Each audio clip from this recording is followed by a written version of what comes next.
Nigerians are tired of the APC. We know that. We have polled that. There is 91% disapproval of this administration across the country. 91% disapproval. It's the worst in Nigeria's history.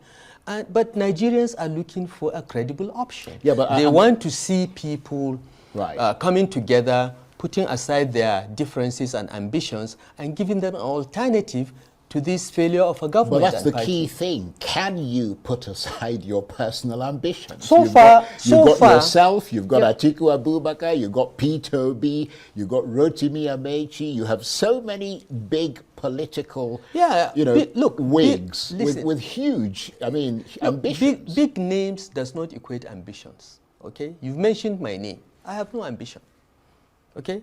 I just feel that having contributed to bringing about this tragedy to Nigeria by contributing to the emergence of Bola Tinubu as president, I should contribute in my last lap, okay? Because I'm 65, I should be retiring. In my last lap, let me You've got a long way to go. Let me contribute towards removing this evil that I believe will destroy Nigeria if left unchecked. Right. The mistake that most people make is that they think that what we are trying to do is similar to what we did in 2013 with the APC. It is not. Parties are not involved in this discussion. Okay? The opposition groups are led by individuals. Okay? Vice President Atiku Abubakar has a group of people from PDP, some are not, some are even from APC. There is a group led by the trio of Rauf Aregbesola, Emeka Nwajiba, and Abubakar Malemi, former Buhari ministers. And this group has membership across all parties. Peter Obi has his group from Labour Party as well as the PDP and so on. But it is the leaders of these groups that are in the discussion. We are not bringing parties together. We are not engaged in a merger. I am part of the leadership, but I'm not there representing SDP. I'm there as an individual with some political weight, no matter how small, in my state or in the Northwest. Okay, so this is how all the groups, how the coalition is formed. It has nothing to do with parties. But we all agreed that if we're able to come to a consensus about a political party to go into, we will leave our parties and join with all our followers. That is the understanding. Sure, of course, the political party consensus is the first step, isn't it? The second step is who's going to actually be the presidential candidate of the party. First you need a party. Every party has its constitution and rules. It is the rules of the party that will determine how the primaries will be carried out, how the congresses will be carried out, that will lead to the emergence of party leadership as well as candidates for the election. That is a second or third step. We are not even talking about that. This is why I feel quite empowered and encouraged by the attitude of the leadership, because nobody is talking about his aspiration. But they're all checking each other out. Well, I'm sure they would. I mean, we are politicians. We are students of power. So yes, they will do that. But nobody is talking about, I want to be the president, or leave this for me, and so on. Everybody is saying we have a problem. This country is targeted for destruction by a collection of urban bandits. Let's come together, send them back home, and put this country back on track. Well, it is about fixing the country. Nobody is talking about his ambition. And that has been very good so far, and I'm encouraged. So first order of business is to have a country that is well run, where the resources are applied, where people have a great opportunity to realize their potential. So for me, that's number one. Okay? That person also should be able to defeat President Tinubu, because President Tinubu is determined to make this election look as if it is settled. It is not. They are giving the impression through defections and so on as if, this is set. It is not. We know. Okay? It is not. And as I've said before, and I'll say it again, I have looked at the numbers, I've looked at the trends of elections.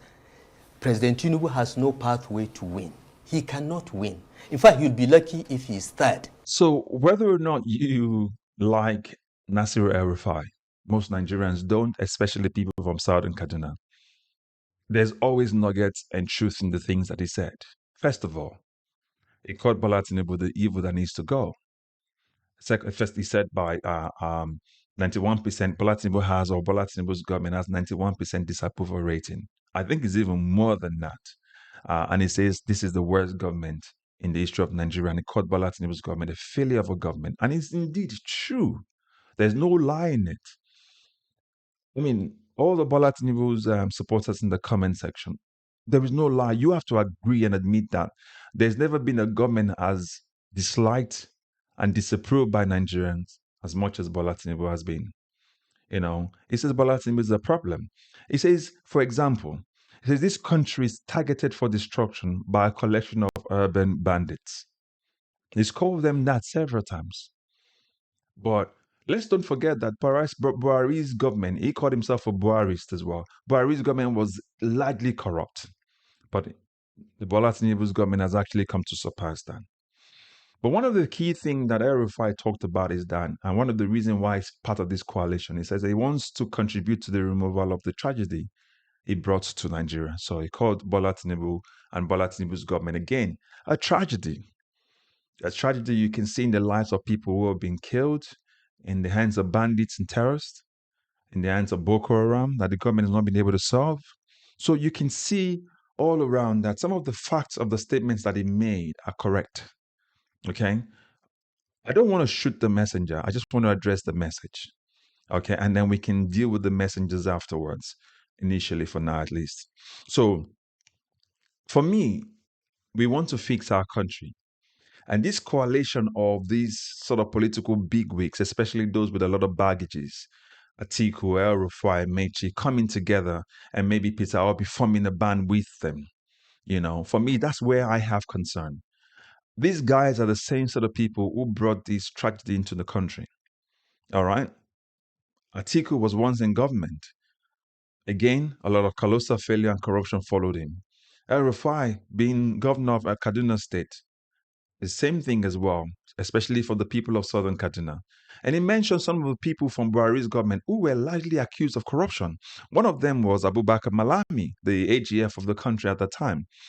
You know, a lot of corruption cases and questionable cases about him, and even how he blocked other politicians from being probed at the time. You know, so those are questionable people I think Nigerians are concerned about because you don't see truth coming from them. So imagine, for me, I think if Peter Obi decides to go with this coalition, he's the most likely candidate because El Rufai is saying that they want a candidate, they believe a candidate that would possibly defeat Bola Tinubu. And election is about numbers. And to anybody who's with some sense, you know Peter Obi has the numbers.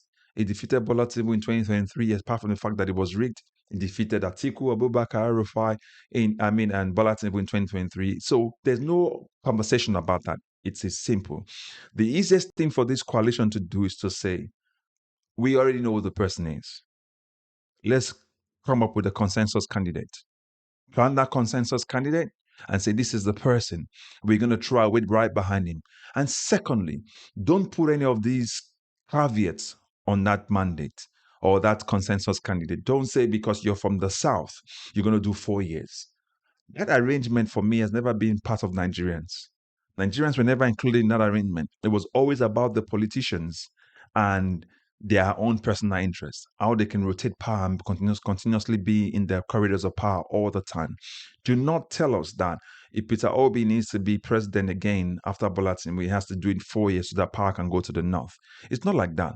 Inclusivity is not completely about rotation of power. It's about the presence of people that represents the entire nation. And when Nigeria works, nobody cares. The ordinary Nigerians do not care whether Bola Tinubu is from the south. After all, we're all suffering in the consequences of Bola Tinubu. We did the same thing with Buhari. Who cares about where it's coming from if the country is working? So that idea of power rotation, which is unconstitutional in the first place, where the machinations of some certain selfish individuals who must be around the seat of power all the time. So for me, if you have that sort of consensus candidate, don't put that caveat. If it's Peter Obi that becomes the one that you guys would choose if he decides to follow you, the coalition, then so be it. If he does well and he wants to go for another 4 years, and Nigerians want him to come for another 4 years, why put the blockade and say, no, he cannot? Then afterwards, you guys will do another coalition again to get him out. Can you see where these politicians play on the intelligence of Nigerians? That's why I said I want to address the message, not the messenger here, first of all. Do you understand? So for me, and I believe it for most other Nigerians, the consensus candidate normally will be Peter Obi. It stands with the least baggage and the best records of most of them, and more appealing to the entire populace of Nigeria. So that way, you throw your bag, your weight behind him. Atiku plays a statesman's role in this entire arrangement, and as such, you move forward. So that's number one. Number two is the fact that we have to then question the likes of Abubakar Malami. But again, we also need to consider the fact that if Peter Obi decides to go with this coalition and they go for primary, knowing the caliber of people that are there, and if Atiku decides to run, you know they're going to cheat. So that's where I have concern as well again. So as long as Atiku is vying for that same position again, for me, I wouldn't support it. I wouldn't. If it's not a consensus candidate where they can say this guy has the numbers, he has the support of the people, and if Atiku Abubakar is actually, I would have my skepticism about it. So, but in all, apart from the fact that he said that Peter Obi, Bola Tinubu has a 91% disapproval rating and the worst government and the failure of a government has been, apart from the fact that El Rufai is saying that he wants to fix the tragedy he helped create in Nigeria, apart from the fact that he says he wants to remove Bola Tinubu and Bola Tinubu's government, which he described as evil, a lot of Nigerians still have issues with him. But again, the question is, the things he said, are they wrong or are they right? And the other question is, what do you think about the coalition? Do you support it? Do you believe in this coalition, or do you think Peter Obi should go at it alone? You know, take the bull body on and then go again. But again, if he runs alone and this coalition goes ahead and forms their own political party and they put their own bid, and then maybe Atiku is their flag bearer again, will the result not remain the same as it was in 2023, where it becomes about splitting the numbers into 3 places, and then Bola Tinubu still finds a way to rig it, as the APC did in 2023? So what is your thought about all of this? But my own take so far is the fact that for this coalition to work and be, a straightforward win for Nigeria, is to have a consensus candidate. And for me, my most likely consensus candidate is Peter Obi. Okay? And Abubakar Atiku needs to take a back row. It just needs to be a statesman. We're tired. He has no new thing to offer Nigeria again. Because if Atiku Abubakar is the flag bearer, it would just be like we're having a Trump-Biden campaign again in Nigeria, where we have 2 old men in their 80s coming to run for presidency and they have nothing to offer. And then there's cognitive decline already, as you can even see in Bola Tinubu already. So again, put your comments in the comment section. Let's have this debate. And then let's talk about this bombshell of how El Rufai called Bola Tinubu evil that needs to be gone, and he called his government and Bola Tinubu a tragedy that needs to go. And he says that Bola Tinubu has 91% disapproval rating, and Nigerians are tired of this government. And he says this clearly as well, if I forget, Bola Tinubu cannot win. He has no pathway. Do you think that's the case? If Nigerians come out and mass to vote, does Bola Tinubu have a pathway in 2027? Again, don't forget to like, share, and subscribe. And remember to recommend this channel to others as we continue to sensitize others. God bless you. Bye-bye for now.